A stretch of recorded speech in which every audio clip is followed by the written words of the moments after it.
Welcome to connected classroom. मैं हूं ज़ैनुल आबिदीन, आपका फिज़िक्स इंस्ट्रक्टर। आज के लेक्चर में हम डिस्कस करेंगे precision and accuracy. Okay, precision and accuracy. पहले मैं आपको थोड़ी सी जो इन्फॉर्मेशन है वो प्रोवाइड कर देता हूं कि प्रिसीजन और एक्यूरेसी क्या है। उसके बाद हम एग्जांपल्स की मदद से देखेंगे कि प्रिसीजन और एक्यूरेसी के मेजर्ड वैल्यूज़ के ऊपर क्या इफ़ेक्ट्स होते हैं। ओके, तो हम स्टार्ट कर लेते हैं। Okay, so when a value is measured, when a value is measured, जब भी हम कोई वैल्यू मेजर करते हैं, two parameters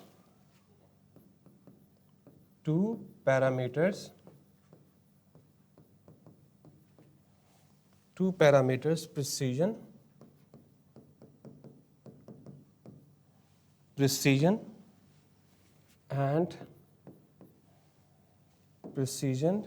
and accuracy affects the quality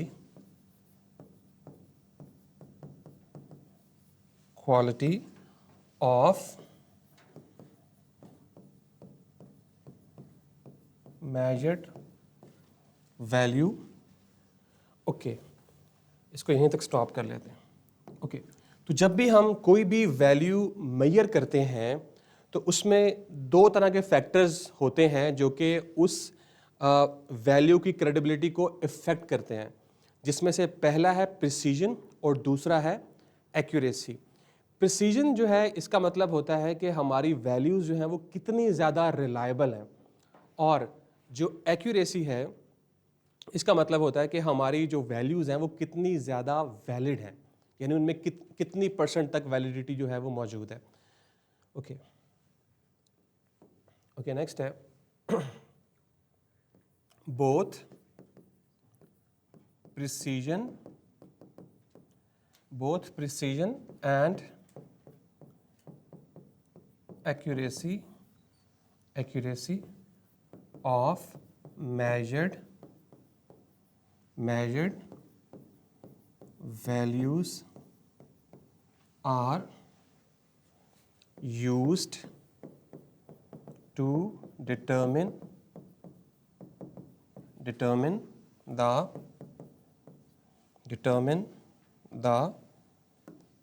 reliability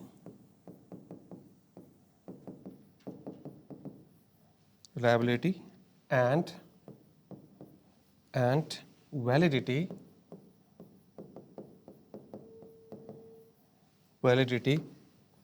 of the measured values। Okay, तो प्रिसीजन और एक्यूरेसी को हम यूज़ करते हैं किसी भी मेजरमेंट की या मेजर्ड वैल्यू की रिलायबिलिटी और वैलिडिटी को टेस्ट करने के लिए। लेट्स से कि मैंने आपके सामने यहाँ पे दो बातें की थी कि एक हमने डिस्कस किया है प्रिसीजन और दूसरा हमने डिस्कस किया है एक्यूरेसी। ओके, सो प्रिसीजन जो है इसका ताल्लुक होता है रिलायबिलिटी से, कि हमारी वैल्यूज़ हैं वो कितनी ज़्यादा रिलायबल है, और एक्यूरेसी जो है इसका ताल्लुक होता है वैलिडिटी के साथ। ओके, तो यहाँ तक हमने एक स्लाइड सा इंट्रोडक्शन ले लिया है कि क्या होती है प्रिसीजन और क्या होती है एक्यूरेसी। अब हम क्या करेंगे, अब हम एग्जाम्पल की मदद से समझेंगे कि प्रिसीजन और एक्यूरेसी क्या होती है। ओके,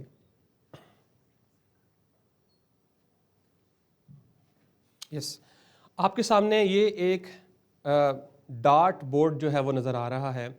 आप इससे बखूबी वाकिफ़ भी हैं कि हम क्या करते हैं कि इस डार्ट बोर्ड के ऊपर डॉट्स को क्या करते हैं, थ्रो करते हैं। वो छोटे से आपके पास छोटे छोटे तीर से होते हैं जिनको आप क्या करते हैं, डॉट बोर्ड के ऊपर ऐसे करके थ्रो करते हैं, और आपका जो एम होता है वो ये बिल्कुल सेंटर वाला हिस्सा होता है, इसे हम कहते हैं बुल्स आई। तो आपका ये टारगेट होता है और ये एम होता है, और आपने इस कोशिश आपकी ये होती है कि आप एग्जैक्टली जो है इसके सेंटर में जो है वो टारगेट करें। ओके, तो अगर तो आप इसको टारगेट कर रहे हैं और सारी की सारी वैल्यूज जो हैं वो सेंटर पे आके लग रही हैं, मतलब क्लोज क्लोज हैं और एक्यूरेसी के साथ लग रही हैं, तो ऐसी वैल्यूज को हम क्या कहेंगे कि ये वैल्यू जो है वो एक्यूरेट है, क्योंकि एग्जैक्टली हमारे एम पे आके उन्होंने क्या किया है, स्ट्राइक किया है। इसी तरह से दूसरी बात अगर आप देखें कि ये सारे के सारे जो आपने टारगेट्स लिए थे ये सारे के सारे आपस में क्लोज भी हैं, तो इसका मतलब है ये एक्यूरेट भी हैं और क्लोजनेस की वजह से हम इसे क्या कह सकते हैं कि ये प्रिसाइज भी हैं। तो ये जो आपने टारगेट्स लिए हैं ये टारगेट्स प्रिसाइज भी हैं और एक्यूरेट भी हैं। इसी तरह से कोई और स्टूडेंट जो है वो टर्न लेता है और वो डार्ट्स को थ्रो करता है। जब वो डार्ट्स को थ्रो करेगा तो आप यहाँ पे देख सकते हैं कि डार्ट्स यहाँ यहाँ यहाँ यहाँ पे जो है वो उन्होंने स्ट्राइक किया है। तो अगर आप गौर करें कि अब डार्ट्स के जो टारगेट्स हैं वो आपस में क्लोज नहीं हैं जी, उनमें कुछ ना कुछ फासला जो है वो मौजूद है, लेकिन वो अपने ओरिजिनल यानी एक्यूरेट टारगेट के बहुत ज़्यादा नज़दीक हैं। तो हम इसे कह सकते हैं कि अब इन टारगेट्स के अंदर क्लोजनेस तो नहीं है, इसका मतलब है लो प्रिसीजन है, लेकिन ये अपने टारगेट के जो है वो जो इसकी जो बुल्स आई है उसके बहुत ज़्यादा करीब है। तो हम कह सकते हैं कि ये एक्यूरेट है, यानी इनमें एक्यूरेसी जो है वो हाई है, जबकि क्लोजनेस कम होने की वजह से प्रिसीजन जो है वो क्या है, कम है। इसी तरह से आप दोबारा से जो है एक और स्टूडेंट जो है वो टर्न लेता है और टारगेट्स थ्रो करता है, लेकिन अब वो टारगेट्स थ्रो करे तो वो सारे के सारे एक साइड के ऊपर क्या कर रहे हैं, स्ट्राइक कर रहे हैं। लेकिन अगर आप गौर करें तो ये हमारा मेन टारगेट था, यानी एक्यूरेट टारगेट था, इस पे तो नहीं लगा, लेकिन अब कुछ फासले पे जाके लगा। इसका मतलब है कि ये जो हमारे टारगेट्स थे ये एक्यूरेट नहीं है। लेकिन दूसरी बात कि ये टारगेट सारे के सारे जो हैं, ये सारी की सारी अटेम्प्ट्स जो हैं ये आपस में क्लोज हैं, तो इस क्लोजनेस की वजह से हम इसे कहेंगे कि ये प्रिसाइज ज़रूर हैं लेकिन एक्यूरेट नहीं है। इसी तरह से फोर्थ एग्जाम्पल देखें कि एक और किसी स्टूडेंट ने टर्न ली और उसने जो है अब डार्ट्स को जो है वो थ्रो किया है। तो अब अगर आप टारगेट्स को देखें तो एक्यूरेसी से यानी कि एक्यूरेट टारगेट यानी कि बुल्स आई से तो बहुत ज़्यादा दूर है, लेकिन ये आपस में भी क्लोज नहीं है। तो इसका मतलब है कि ये जो अटेम्प्ट्स उसने ली हैं ये ना तो प्रिसाइज हैं और ना ही एक्यूरेट हैं। अब ये सब बातें आपको बताने का मकसद क्या था? मकसद ये था कि ये जो अटेम्प्ट्स आपको नज़र आ रही हैं डार्ट्स की, ये टारगेट्स नज़र आ रहे हैं, ये बेसिकली मेजर्ड वैल्यूज़ हैं। अगर तो आपकी मेजर्ड वैल्यू जो है वो आपस में क्लोज आ रही हैं तो ऐसी वैल्यूज़ को हम क्या कहेंगे कि ये प्रिसाइज वैल्यूज़ हैं। इसी तरह से अगर आपकी जो वैल्यूज़ हैं वो एग्जैक्टली स्टैंडर्ड जो आपने पहले सेट किया हुआ, जैसे हम ट्रू वैल्यू या एक्सेप्टेड वैल्यू कहते हैं, उसके करीब करीब आ रही हैं या उसी पर आ रही हैं, वैल्यूज़ के अकॉर्डिंग आ रही हैं, बिल्कुल मैच कर रही हैं, तो ऐसी वैल्यूज़ को हम क्या कहेंगे, एक्यूरेट वैल्यूज़। तो प्रिसीजन का मतलब है कि वैल्यूज़ आपस में क्लोज कितनी ज़्यादा हैं, और एक्यूरेसी का मतलब है कि जो वैल्यूज़ हैं आपकी वो ओरिजिनल या ट्रू या एक्सेप्टेड वैल्यू के कितने ज़्यादा नज़दीक हैं। इसको हम एक और एग्जाम्पल से देखते हैं। आप यकीनन F9 पार्क तो गए होंगे। F9 पार्क में आपने देखा होगा कि कुछ वेट मेजरिंग स्टॉल्स वहाँ पे मौजूद होते हैं, जहाँ पे कुछ लोग जो हैं वो आपको वेट मेजर करने दे रहे होते हैं कुछ अमाउंट के साथ, ठीक है। तो आप जब वहाँ पे अपना वेट मेजर कर रहे हैं, लेट्स से कि आपको आपके वेट का पता है और लेट्स से वो 50 kg है, तो जैसे ही आपने वेट मेजर किया तो आपका वेट आ रहा है 55, 56, 55.5, 56.5, 54.5, तो आपकी वैल्यूज जो हैं वो 55 के राउंड अबाउट आ रही हैं, करीब करीब आ रही हैं। तो इसका मतलब है कि ये वैल्यूज प्रिसाइज ज़रूर हैं, लेकिन आपका जो एक्चुअल वेट था वो तो 50 था, तो इसका मतलब है कि ये वैल्यूज प्रिसाइज तो हैं लेकिन एक्यूरेट नहीं है। इसी तरह से अगर आप, हो सकता है कि उसमें प्रॉब्लम्स हो सकते हैं, इंस्ट्रूमेंट की लीस्ट काउंट जो है उसके ऊपर ये प्रिसीजन जो है वो डिपेंड कर रही होती है, या मेजरमेंट में कुछ ना कुछ प्रॉब्लम्स हो सकती हैं जिसकी वजह से ये एरर्स जो आ रहे होते हैं।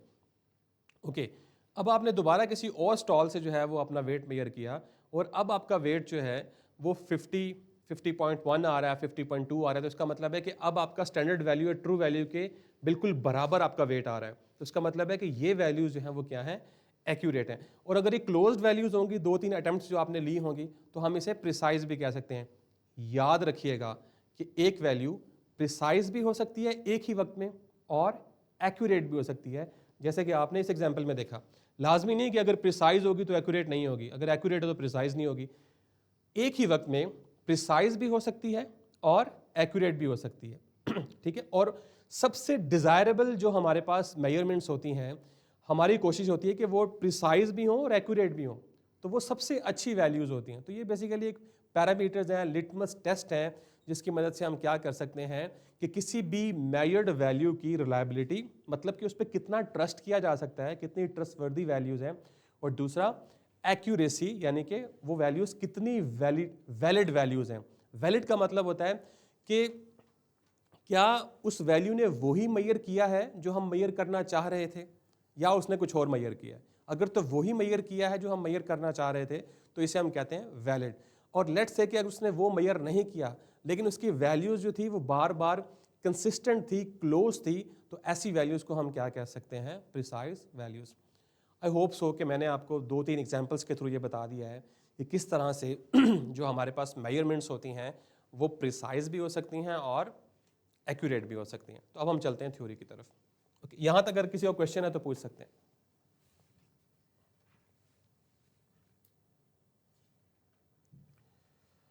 ओके, ये हमने स्लाइड से इंट्रोडक्शन लिया था। मैंने आपको बताया था कि प्रिसीजन और एक्यूरेसी जो है इसका ताल्लुक रिलायबिलिटी और वैलिडिटी के साथ होता है, और रिलायबिलिटी का मतलब जो है वो प्रिसीजन के साथ ताल्लुक होता है, और वैलिडिटी जो है वो एक्यूरेसी के साथ होता है।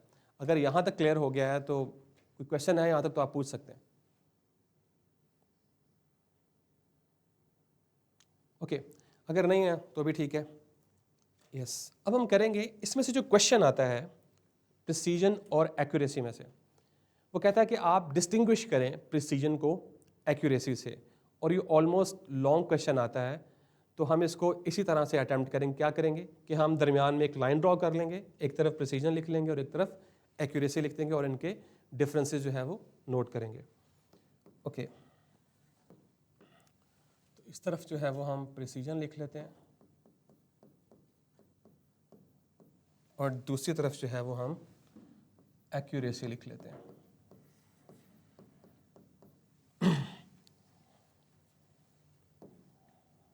ओके, पहला डिफरेंस है precision. Precision means how close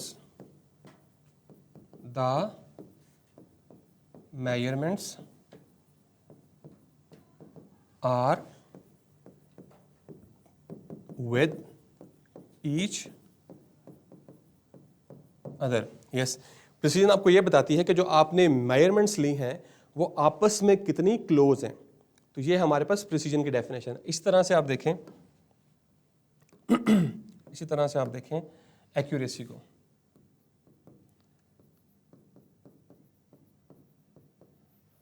accuracy describe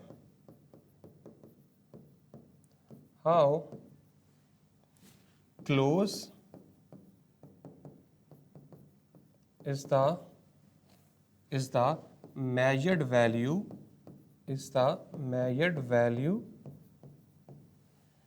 to true or accepted value of a measured quantity। Yes, accuracy आपको ये बताती है कि जो आपकी मेजर्ड वैल्यू है वो ट्रू या एक्सेप्टेड वैल्यू के कितना नज़दीक है, ये आपको एक्यूरेसी बताती है। और 2 वैल्यूज़ या 3 वैल्यूज़ या 4 वैल्यूज़ आपस में कितनी क्लोज हैं, ये आपको प्रिसीजन बताती है। ठीक है। ओके, नंबर 2 है precise values are always close to each other but may or may not close to true value। ठीक है। तो प्रिसाइज वैल्यूज जो होंगी वो हमेशा एक दूसरे के क्या होंगी, क्लोज होंगी, ठीक है। लेकिन ये लाजमी नहीं है कि वो ट्रू वैल्यू के भी क्लोज होंगी, ठीक है। इसी तरह से हम लिख सकते हैं number 2,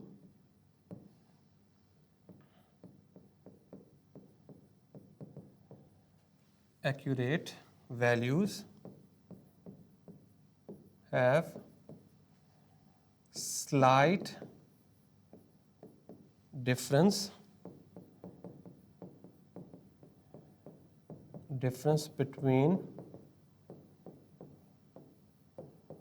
measured value or between measured value and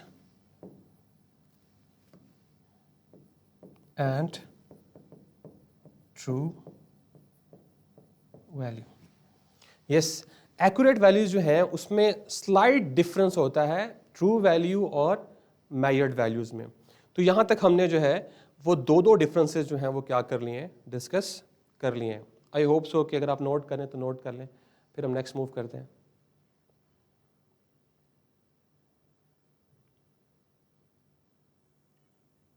okay, next move करते हैं। तीसरा डिफरेंस है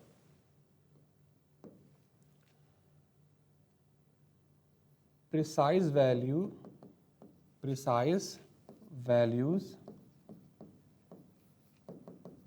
gives the exactness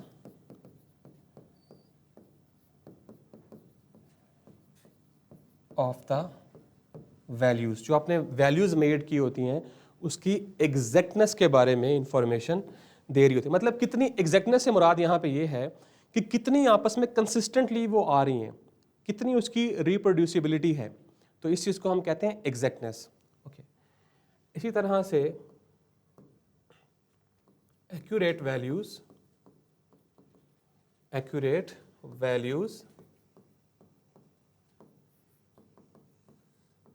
gives the correctness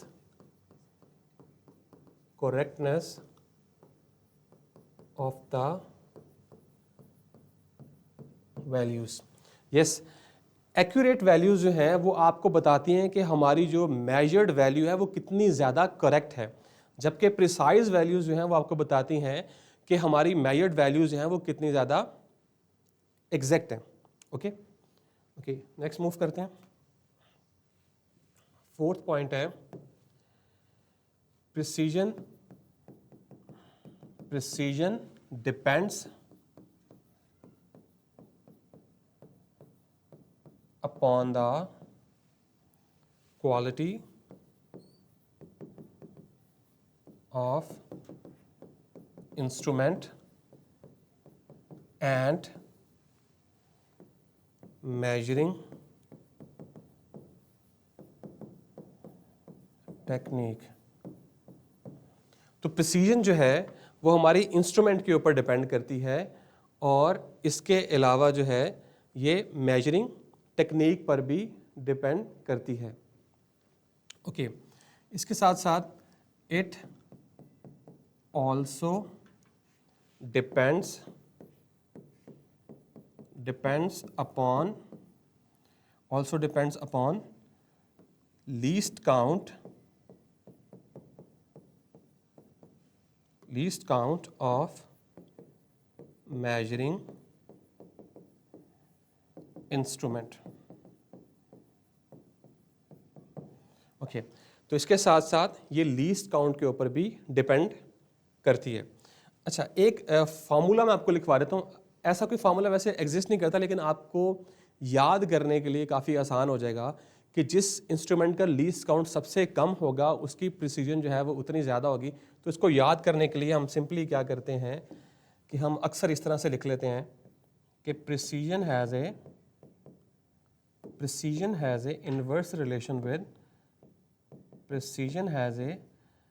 inverse relation with least count. Yes, तो लीस्ट काउंट जितना छोटा होता जाएगा उतनी ही प्रिसीजन जो है वो बढ़ती जाएगी। जैसे फॉर एग्जांपल आपने मीटर रूल पढ़ा था, 1 मिलीमीटर उसका था लीस्ट काउंट। इसी तरह से आपने वर्नियर कैलिपर पढ़ा था, 0.1 मिलीमीटर था। इसी तरह से आपने स्क्रू गेज पढ़ा था, 0.01 मिलीमीटर था। तो इन तीनों लीस्ट काउंट में सबसे छोटा लीस्ट काउंट जो था वो स्क्रू गेज का था। इसका मतलब है कि अगर हम इन तीनों इंस्ट्रूमेंट्स को, जो कि लेंथ मेजरिंग इंस्ट्रूमेंट्स हैं, इन्हें अगर हम कंपेयर करते हैं तो इनमें से सबसे ज़्यादा प्रिसाइज जो इंस्ट्रूमेंट था वो बेसिकली स्क्रू गेज था। तो ये भी क्वेश्चन आ जाता है, ठीक है, ओके। इसी तरह से accuracy depends upon measurements. Accuracy जो है वो मेजरमेंट्स के ऊपर डिपेंड करती है। मतलब आपकी अगर सही से वैल्यू नहीं आ रही तो आप नेक्स्ट मेजरमेंट लेंगे, अगर फिर ठीक नहीं आ रही तो फिर आप नेक्स्ट मेजरमेंट लेंगे। तो इस तरह आप मल्टीपल मेजरमेंट्स लेने के साथ साथ जो है वो अपनी वैल्यू को एक्यूरेट या वैलिडेट कर सकते हैं, ओके। इसी तरह से हम ये 4 पॉइंट्स जो हैं वो यहाँ तक क्लियर हो गए, ऑल राइट, ओके। तो आई होप सो कि आपने नोट कर लिया होगा। हम नेक्स्ट स्लाइड पे जो है वो मूव करेंगे, और ये वही क्वेश्चन है जो इस बार पेपर में भी आया था बोर्ड के एग्ज़ाम में। तो ये बहुत ज़्यादा इंपॉर्टेंट क्वेश्चन है और ये अक्सर रिपीट होता है, जिसमें आपने डिस्टिंग्विश करना होता है एक्यूरेसी को प्रिसीजन के साथ, ओके। नेक्स्ट मूव करते हैं, ओके। तो यहाँ तक हमने 4 पॉइंट जो थे वो डिस्कस कर लिए। अब 5वां पॉइंट जो है वो डिस्कस करते हैं, ओके। 5th पॉइंट है precision can not be improvised. मतलब कि आप इसे इम्प्रूव नहीं कर सकते। अगर आपने प्रिसीजन को इम्प्रूव करना है तो आपको इंस्ट्रूमेंट चेंज करना पड़ेगा, यस। आप किसी भी और तरीके से, जैसे हमने एरर्स में देखा था कि हम सम टाइम जो है वो एरर रिमूव कर रहे थे, लेकिन प्रिसीजन को मज़ीद बेहतर करने के लिए आपको इंस्ट्रूमेंट को तब्दील करना पड़ेगा। अदरवाइज़ आप प्रिसीजन को अपनी मेजर्ड वैल्यू में इम्प्रोवाइज़ नहीं कर सकते, क्योंकि लीस्ट काउंट पर डिपेंड करती है। इसी तरह से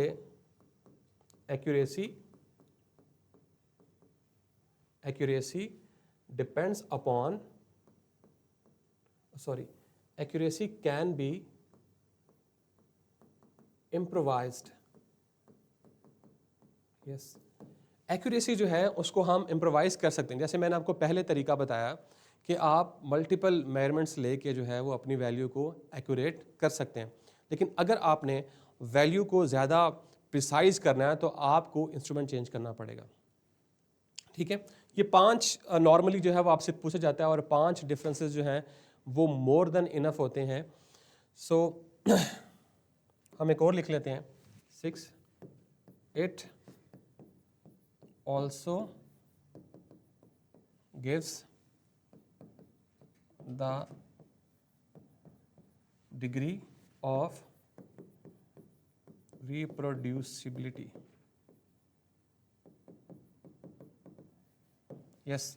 तो ये आपको जो है वो रिप्रोड्यूसिबिलिटी की जो है वो डिग्री को, रिप्रोड्यूसिबिलिटी की डिग्री प्रोवाइड करती है। मतलब कि जब जब आप मेजरमेंट्स लेंगे तो आपकी जो वैल्यूज़ हैं वो दोबारा रिप्रोड्यूस होकर आएंगे। जैसे मैंने आपको बताया था कि लेट से आपका वेट 50 kg है और आपने मेजरमेंट किया है 50.1 आएगा सम टाइम, दूसरी दफ़ा लेंगे तो 50.2 आ सकता है, तीसरी दफ़ा आप लेंगे तो 50.1 दोबारा आ सकता है। तो इसमें जो है वो हमारे पास वैल्यूज़ कंसिस्टेंट होती हैं और इसके साथ साथ रिप्रोड्यूस भी होती हैं, ओके। इसी तरह से 6, it gives the degree of conformity. Conformity का मतलब होता है कि हमारी जो मेजर्ड वैल्यू है वो एक्यूरेट या ट्रू वैल्यू के कितना नज़दीक है, तो किस हद तक वो उसके नज़दीक गई है। तो ये वैल्यू जो है हमें इसके बारे में जो इन्फॉर्मेशन है वो हमें एक्यूरेसी प्रोवाइड कर सकती है, और हमारी वैल्यू किस हद तक जो है वो प्रिसाइज है, तो ये आपको प्रिसीजन जो है वो या रिप्रोड्यूसिबिलिटी जो है आपको इसकी इन्फॉर्मेशन प्रोवाइड कर सकती है। तो ये थे कुछ डिफरेंसेस, मैं दोबारा से रिवाइज कर देता हूँ। इसमें हमने प्रिसीजन और एक्यूरेसी को डिस्टिंग्विश किया था। सबसे पहले डेफिनेशन थी, देन हमने कहा कि प्रिसाइज वैल्यूज़ क्लोज होती हैं आपस में, जबकि एक्यूरेट वैल्यू जो है वो उनमें थोड़ा स्लाइट डिफरेंस होता है, जो उनका ट्रू वैल्यू होती है, एक्सेप्टेड वैल्यू होती है। इसके साथ साथ हमने देखा कि प्रिसाइज वैल्यूज़ जो है वो एग्जैक्टनेस देती हैं, जबकि एक्यूरेट वैल्यू जो है वो आपको करेक्टनेस प्रोवाइड करती हैं। इसके साथ साथ प्रिसीजन जो है वो क्वालिटी ऑफ इंस्ट्रूमेंट पर डिपेंड करती है, लीस्ट काउंट पर डिपेंड करती है, जबकि एक्यूरेसी मल्टीपल मेजरमेंट्स के ऊपर डिपेंड करती है। और प्रिसीजन जो है इसको इम्प्रोवाइज़ नहीं किया जा सकता अनटिल और अनलेस हम जो है वो हमारा इंस्ट्रूमेंट चेंज ना करें। एक्यूरेसी जो है इसको इम्प्रोवाइज़ किया जा सकता है, और ये जो रिप्रोड्यूसिबिलिटी है ये वो डिग्री आपको प्रोवाइड करती है जिसकी वजह से आप इतना जान सकते हैं कि किस हद तक हमारी वैल्यू प्रिसाइज है। इस तरह कन्फॉर्मिटी जो है वो आपको ये बताती है कि किस हद तक आपकी वैल्यू जो है वो एक्यूरेट होती है। तो मैंने आपको शुरू में बताया था कि हमारे लिए वही वैल्यूज़ जो हैं वो डिज़ायरेबल होती हैं जो कि प्रिसाइज भी हों और एक्यूरेट भी हों। तो प्रिसाइज और एक्यूरेट किसी भी मेजर्ड वैल्यू को बनाने के लिए हम क्या करते हैं कि हमारा जो इंस्ट्रूमेंट होता है उसको बेहतर तरीके से कैलिब्रेट करते हैं, एक्सपेरिमेंटल कंडीशंस को जो है वो कंट्रोल कर सकते हैं। जैसे मैं लिखवा देता हूँ आपको, ये भी पूछा जा सकता है आपसे, how can we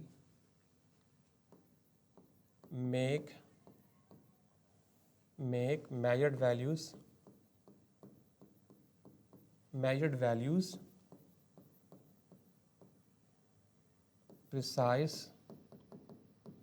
precise and accurate। Yes, आप किस तरह से जो है वो अपनी वैल्यूज़ को, मेजर्ड वैल्यूज़ को प्रिसाइज और एक्यूरेट बना सकते हैं। नंबर 1, सबसे पहला तरीका है fine calibration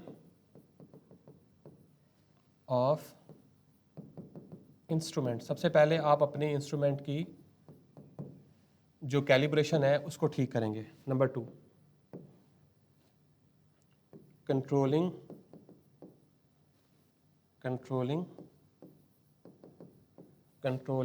the experimental conditions. तो आप कंडीशंस, जो आपकी एक्सपेरिमेंटल कंडीशंस होती हैं उसको कंट्रोल करेंगे। जैसे एक्सटर्नल हमारे पास एरर्स हो सकते हैं, विंड स्पीड की वजह से, ह्यूमिडिटी की वजह से, एटसेट्रा, टेम्परेचर की वजह से। Consideration of error sources. जी, एरर्स को आप शुरू में ही अगर पकड़ लें तो फिर आप अपनी वैल्यूज़ को एक ही वक्त में प्रिसाइज और एक्यूरेट जो है वो बना सकते हैं। तो ये भी क्वेश्चन आपसे पूछा जा सकता है किस तरह से हम वैल्यूज़ को प्रिसाइज और एक्यूरेट बना सकते हैं। और मोस्ट डिज़ायरेबल जो मेजर्ड वैल्यूज़ होती हैं उनका प्रिसाइज और एक्यूरेट होना ज़्यादा बेहतर होता है। ओके, तो यहाँ तक तो मैंने क्लियर कर दिया आपको। यस,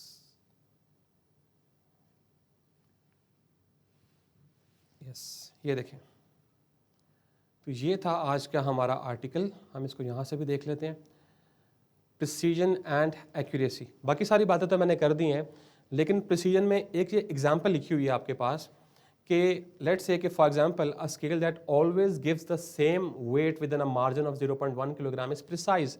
अब 0.1 किलोग्राम जो है बेसिकली उस वेट बैलेंस का लीस्ट काउंट है। मतलब कि वो वेट बैलेंस जो है वो 1 डेसिमल प्लेस तक जो है वो आपको वैल्यू प्रोवाइड कर सकता है, even if it consistently over estimates a true weight by 0.5 kilogram. यहाँ पे एक चीज़ मिसिंग है। यहाँ पे बेसिकली हुआ ये है कि आपने अपना वेट मेजर किया और आपका वेट जो है वो क्या है, 50 किलोग्राम है, और 50 किलोग्राम है, और जिस वेट बैलेंस से आपने किया है उसका जो लीस्ट काउंट है वो 0.1 किलोग्राम है। इसका मतलब है कि आपका जो वेट बैलेंस है वो 1 डेसिमल प्लेस तक जो है वो आपको वैल्यू प्रोवाइड कर सकता है। जस्ट अ मिनट, एक मिनट, इसको एनोटेट कर लेते हैं हम। यस, तो ये आ गया आपका लीस्ट काउंट, और जो आपने वेट मेजर किया है, जो आपका ओरिजिनल वेट था वो 50 किलोग्राम था, और आप जो मेजर कर रहे हैं वो आ रहा है 50.5 किलोग्राम। अब ये जो 0.5 का डिफरेंस आ रहा है, अगर आप ये ट्रू वेट देखें और ये आपका मेजर्ड वेट देखें तो दोनों में डिफरेंस कितना आ रहा है, 0.5 किलोग्राम। इसका मतलब है कि ये जो वेट स्केल है ये बेसिकली आपकी वैल्यू को ओवर एस्टिमेट कर रहा है 0.5 किलोग्राम तक। तो बेसिकली ये किस लिए हो रहा है, ये इसलिए हो रहा है क्योंकि इसका लीस्ट काउंट जो है वो क्या है, 0.1 किलोग्राम। ऑल राइट, ये बात भी समझ आ गई आपको। नेक्स्ट चलते हैं। इसी तरह से आपके सामने एग्जाम्पल लिखी हुई है कि आपके पास एक थर्मोमीटर है जो कि हमेशा 2 डिग्री सेल्सियस जो है वो ज़्यादा रीड कर रहा है कंसिस्टेंटली। आप जब भी मेजर कर रहे हैं तो वो हमेशा क्या कर रहा है, आप वैल्यू मेजर कर रहे हैं, उसका वैल्यू का जवाब जो है वो 20 आना चाहिए, 22 मेजर कर रहा है।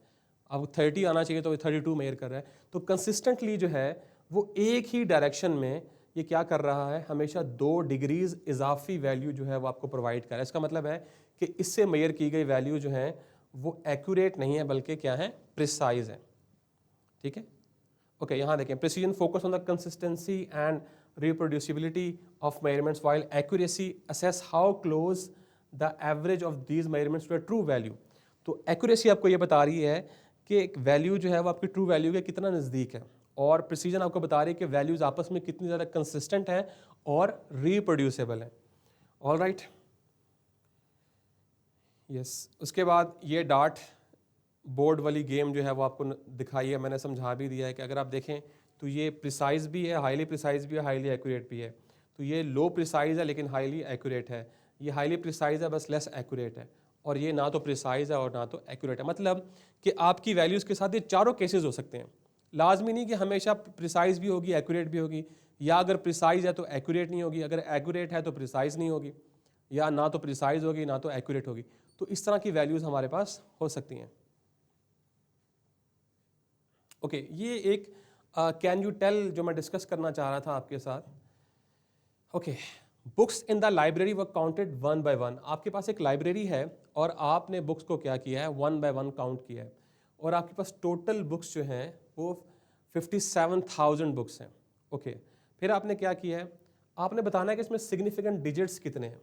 ठीक है, फिर आपने क्या किया है कि अगर आप 10 बुक्स का एक पैकेट बना लें और फिर उस 10 बुक्स के एक पैकेट को एक काउंट करें, तो आपने सिग्निफिकेंट फिगर्स के बारे में बताना है कि ये जो वैल्यू है 57,000, इसमें कितने सिग्निफिकेंट डिजिट्स मौजूद हैं। तो मुझे तो नहीं पता कि सिग्निफिकेंट फिगर्स अभी क्या होती है, ना तो हमने रीड किया है, लेकिन यहाँ पे मैं आपको ये बात बता दूँ कि ये डिपेंड करता है। अगर आपके पास होल नंबर में वैल्यू, अगर आप देखें तो इसमें आपको कोई डेसिमल नज़र नहीं आ रहा, 57,000 कोई डेसिमल मौजूद नहीं है, तो ये एक होल नंबर है। तो होल नंबर जो है, अगर हमने इसमें सिग्निफिकेंट डिजिट्स को फाइंड आउट करना हो तो हम उसके लीस्ट काउंट से डिवाइड करते हैं। मतलब यहाँ देखें 1 बाय 1 का मतलब है कि इसका लीस्ट काउंट क्या है, 1।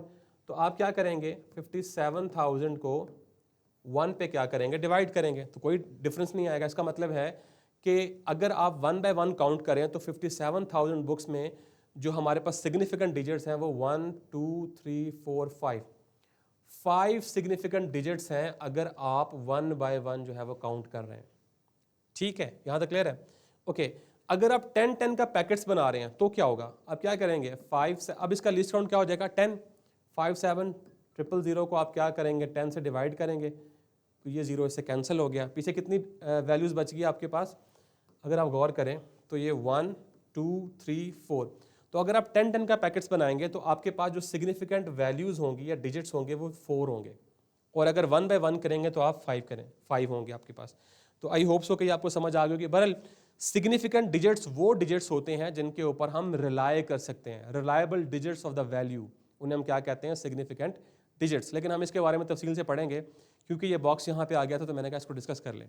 ओके, नेक्स्ट देखें, ये वही बात है, वही क्वेश्चन जो मैंने एंड पे आपके साथ डिस्कस किया है कि किस तरह से आप अपने वैल्यूज़ को जो है वो प्रिसाइज भी बना सकते हैं और एक्यूरेट भी बना सकते हैं।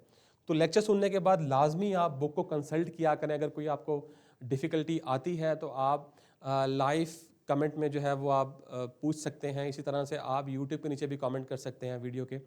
तो ये था आज का हमारा लेक्चर। आई होप सो कि आपने अंडरस्टैंड किया होगा।